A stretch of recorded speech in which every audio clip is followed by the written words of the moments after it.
Hello everyone, आज मैं आपको करा रही हूँ अ बेकर फ्रॉम गोवा।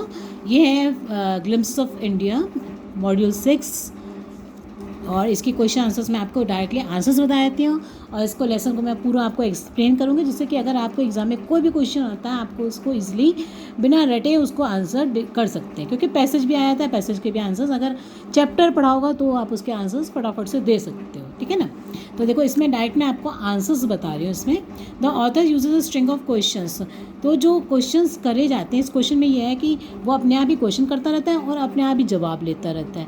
वो कहता है कि मुझे ब्रश करना मतलब जो है ब्रश क्यों करना है, अपने आप चाय से दांत साफ हो जाएंगे, चाय गर्म पी लो। तो ये अपने आप ही क्वेश्चन करता रहता है, अपने आप ही आंसर देता रहता है। तो उनको कहते हैं रिटोरिकल क्वेश्चंस, ठीक है। द वर्ड बेंगल्स जो है यहाँ पर यही दिख रही है बेंगल्स, तो आप ऑप्शन भी लगा सकते हो, क्योंकि इस टाइप का क्वेश्चन नहीं आता एग्जाम में कभी। Select the option that correctly captures the application the word recall. Recall का मतलब ये भी होता है याद करना, मेमोराइज करना किसी चीज़ को। तो इसके अकॉर्डिंग देखो, कैन इसमें है स्टार्टिंग में ही आई कैन स्टिल रिकॉल, मैं याद कर सकता हूँ। याद करना यहाँ पे क्या है, can you recall what happened last night. Next देखो, the word everything in the expression wash and clean up everything so nicely. तो वो कह रहे हैं कि मतलब जो है सब कुछ दांत दूध सब साफ हो जाते हैं। तो उसमें ये कह रहे हैं रेमनेंट्स ऑफ फूड, जो हमारे रात को हम जो सो जाते हैं तो हमारे जो दांत में खाना फंस जाता है, और माउथ टीथ एंड गम्स, ये तो अपने आप ही गर्म चाय पी के सब साफ हो जाते हैं। तो ऑप्शन 2 एंड 3। तो वो कह रहे हैं कि in what context does the author remark the tiger never brushed his teeth. किस कॉन्टेक्स्ट में वो कहता है कि टाइगर कभी भी ब्रश नहीं करते, कहते हैं ना शेर कभी दांत नहीं साफ करते। तो इस कॉन्टेक्स्ट में कहता है क्योंकि ऑथर को दांत साफ करने पसंद नहीं थे, क्योंकि वो कहता है कि तोड़ के लाओ, पहले मैंगो लीफ को तोड़ के लाओ और फिर ब्रश करो, तो अपने आप ही साफ हो जाएंगे चाय पीने से। The author did not like brushing his teeth, so to express him strongly he says the tigers, अपनी बात को फुलफिल कहने के लिए the tiger never brushed his teeth, ठीक है ना।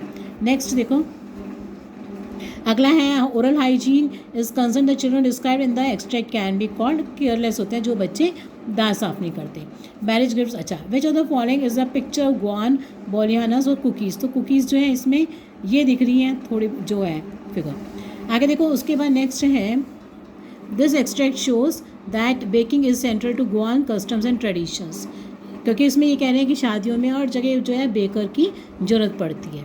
Use another word for the expression the lady of the house को कहते हैं होम मेकर।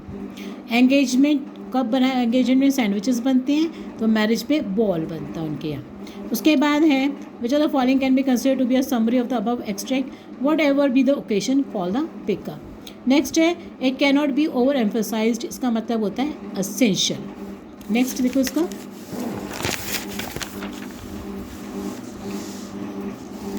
और अगर आप मेरे चैनल पर नए हैं then please do like share and subscribe to my channel. Any problem ask in the comment box, I am always ready to help you. आप देखो कुर्ग का ये है, इसमें मानसून सीजन में टूरिस्ट को नहीं जाना चाहिए क्योंकि बहुत बारिश होती है। The expression season of joy, season of joy का मतलब यहाँ पे है कि time for celebrations and festivities and ideal time for tourist to visit. Monsoon में नहीं आना चाहिए, वो कहते हैं जो सीजन ऑफ जॉय आता है इनका सितंबर से मार्च तक के, तो उसको कह रहे हैं सेलिब्रेशंस और फेस्टिविटीज़ होती हैं और ideal time for tourist to visit. तो option first and second. Who is more likely to ask for an invigorating cup of coffee. Invigorating का मतलब होता है एनर्जी देने वाली कॉफ़ी। तो समवन कौन लेगा, someone who is tired after the day's hard work, उसको ही एनर्जी चाहिए ना। नेक्स्ट देखो, which of the following can be considered as a canopy of trees, तो ये है हमारा कैनोपी ऑफ ट्रीज। नेक्स्ट देखो, if something is thrown in for good measure it is. Thrown in for good measure का मतलब होता है कि कोई चीज़ तो पहले ही हो रही है और उसके बाद हम थोड़ी बहुत और कर दें जिस उसकी अच्छाई के लिए। जैसे कि इस पैराग्राफ में है कि बारिशें तो मानसून में हो जाती हैं, मगर फिर बाद में जो है जब अच्छा मौसम आता है सितंबर से मार्च का, तो उसके बीच में भी थोड़ी बहुत बारिश हो जाती है। तो वो क्या करती है, thrown in for good measure होती है, मतलब उससे मौसम थोड़ा सा और अच्छा हो जाता है। तो उसका मीनिंग है डन और added in addition to other things. आगे है quote a line from the extract Coorg is nature and ये तो the air breeze of invigorating coffee की, इसमें नेचर की भी बात आ गई और कॉफ़ी की भी बात आ गई कॉफ़ी लवर्स के लिए। कंटिन्यूस का मतलब होता है एंड, कंटिन्यूस चलना, एंड्स का मतलब ख़त्म होना। इसी तरह कमेंट्स का मतलब शुरू होना और कॉन्क्लूड्स का मतलब ख़त्म हो जाना, तो कमेंट्स। नेक्स्ट देखो, आगे आता है इसमें आएगा select the option that correctly capture. So my mother is a woman of French descent का कहा ना, अरेबिक डिसेंट आए, तो इसी तरह से ये बनता है हमारा my mother is a woman of French descent. According to the extract martial traditions जो होते हैं वो वॉर से रिलेटेड होते हैं, लड़ाई से, मार्शियल आर्ट कहते हैं ना। द वर्ड राइट्स, राइट्स क्या होते हैं? राइट्स होते हैं हमारे special ceremonies on the occasion of birth, marriage, death etcetera. उसके बाद है ये ऑप्शन 2 आएगा, क्योंकि वो लोग वापस नहीं जा पाए थे। जिसमें स्टोरी में ये है कि अलेक्जेंडर की कुछ आर्मी जो है कुर्ग में ही रह गई, क्योंकि वो वापस नहीं जा पाए थे ग्रीस अपने। तो forgive me O Greece, India is my home now. तो अब वो उनको कहाँ रहना पड़ा? इंडिया में रहना पड़ा। तो ऑप्शन 2। उसके बाद give a suitable title the district of 2 different cultures. 2 तरह के कल्चर्स रह रहे थे यहाँ पर, जो अरेबिक थे और जो हमारे अलेक्जेंडर के रह गए, जो ग्रीक ये आए। Complete the analogy. तो देखो डिस्टिंक्ट का मतलब होता है डिफरेंट, और एपरेंट का मतलब भी होता है क्लियरली दिखाई देना या विजिबल। तो एपरेंट, ठीक है। नेक्स्ट देखो, उसके बाद है ये असम वाला। असम वाले में है जो ये वर्ड है sea, the word sea in the expression sea of tea bushes. ये जो है क्या, देखो देखो, सी ऑफ टी बुशेस, तो ये क्या है? हमारा मेटाफर है। इसमें हम क्या करते हैं? हम एक कुछ कंपेयर करते हैं समुद्र किसका? टी बुशेस का, ठीक है ना। तो कंपैरिजन होता है, मगर इसमें मेटाफर में क्या होता है? एज और लाइक का यूज़ नहीं होता। कंपैरिजन तो होता है मगर एज और लाइक का यूज़ नहीं होता। अगर एज और लाइक का यूज़ हो गया तो वो सिमिली बन जाएगा, ठीक है। अब देखो द डॉल लाइक फिगर आ गया। देखो यहाँ पे डॉल लाइक फिगर होगा तो वो पूछने हैं कि किसके लिए आया? ये टी बुशेस के लिए आया। और डॉल लाइक फिगर वेस्ट, जब लाइक आ गया वर्ड तो ये डॉल लाइक फिगर, तो ये क्या बन जाएगा? हमारा सिमिली बन जाएगा, क्योंकि इसमें लाइक वर्ड का यूज़ हो रहा है और कंपैरिजन हो रहा है। टी बुशेस के लिए ये। Side two examples of contrast from the contrast क्या है इसमें? कंट्रास्ट होता है 2 ऑपोजिट चीज़ों का, मतलब हम कंपेयर कर रहे हैं 2 चीज़ों को, जैसे tiny T plants and tall study shady trees, ठीक है। और दूसरा जो है आप ये भी लिख सकते हो डेंसली वुडेड, ये, और एक ये लिख सकते हो, या तो आप ये लिख दो sea of tea bushes.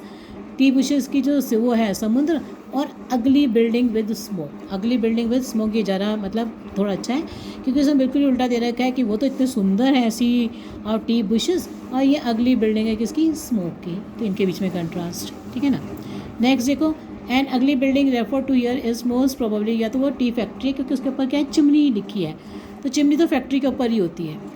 The word billowing conveys a movement. Billowing का मतलब वो जो चिमनी में से धुएं जैसे बादल निकल निकल के जा रहे हैं, तो वो मूवमेंट दिखा रहा है ना, इसे movement.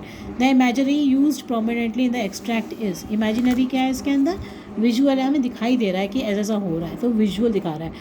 Identify the literary device use in the doll like figure, तो क्या है? ये सिमिली है, ठीक है। जब लाइक वर्ड आ जाए तो मैंने आपको बताया ना, लाइक या ऐसा आ जाए तो सिमिली हो जाता है कंपैरिजन में। मैग्निफिसेंट का मतलब होता है ब्यूटीफुल, और थिकली का भी मतलब यहाँ पे क्या होता है? डेंसली। जैसे हम बोलते हैं ना थिकली पॉपुलेटेड, डेंसली पॉपुलेटेड, है ना, घने। अब इसके अंदर देखो इसका क्या आंसर आएगा? Pranjol did not share Rajvir excitement, क्योंकि वो तो वहीं का रहने वाला था, तो was much too much familiar with the landscape and prefer to read instead, क्योंकि वो बहुत उसे सब पता था वहाँ पे प्रांजल को कि यहाँ पे ये है। Next which of the following is closest meaning to the word country as use in the extract. तो यहाँ पे कंट्री उन्होंने गार्डन के लिए कहा है कि टी गार्डन्स आ गए, तो वो कहता है ये देश किसका आ गया? उसका चाय का, टी गार्डन्स का, तो गार्डन्स है वहाँ पे। Name one of the Rajveer character trait. तो राजवीर का क्या करेक्टर है कि वो मतलब हर चीज़ को जानने के लिए, ही इज़ अ लर्नर भी कह सकते हो आप, he is a good learner, he wants to learn new things, ये भी कह सकते हो। ही इज़ क्यूरियस, वो क्यूरियस है, and wants to gain knowledge, क्योंकि कहते हैं ना पढ़ के ऐसा कुछ पढ़ा है मैंने, and wants to gain knowledge as much as he could. उसके बाद द वर्ड लीगेंड। लीगेंड होती है कहानी, a traditional story, something popularly regarded as historical होती है वो, बट नॉट ऑथेंटिसिएटेड, मगर उसका कोई प्रूफ नहीं होता जो हम दिखा सकें, ठीक है। Which of the following can be the most logical beginning of the possible paragraph of this extract. तो इसमें देखो क्या स्टार्टिंग हो, वो मतलब इसके बाद क्या आएगा वो ये कह रहे हैं। विच of the following can be the most logical beginning of a possible paragraph after this extract. इस एक्सट्रैक्ट के बाद जो है बिगनिंग क्या होगी कि वो कहानी से बनानी शुरू करता है कि कहानी हो सकती है। तो इसमें आप क्या कहोगे? द मोस्ट पॉपुलर लीगेंड, क्योंकि लीगेंड पे खत्म हो रहा है पैराग्राफ, तो आप ये कह सकते हो। फिर side one example of एग्जारेशन। Exaggeration का मतलब होता है हम किसी बात को बढ़ा चढ़ाकर कहना, मतलब किसी बात को बढ़ा चढ़ा कर कहना। तो वो कह रहा है कि तुम मतलब इतने सारे गार्डन्स हैं कि तुम अपनी तुम्हारी ज़िंदगी ख़त्म हो जाएगी, गार्डन्स नहीं ख़त्म हो गए इस तरह से। तो last you a life time, तो लास्ट सेकंड तो तुम अपनी लाइफ टाइम तक देखते ही रहोगे, तो last you a life time ये एग्जैरेशन है। सो मेरे ख्याल से सारे खत्म हो गए इसके। So thank you for watching my video and please don't forget to like share and subscribe to my channel. Thank you.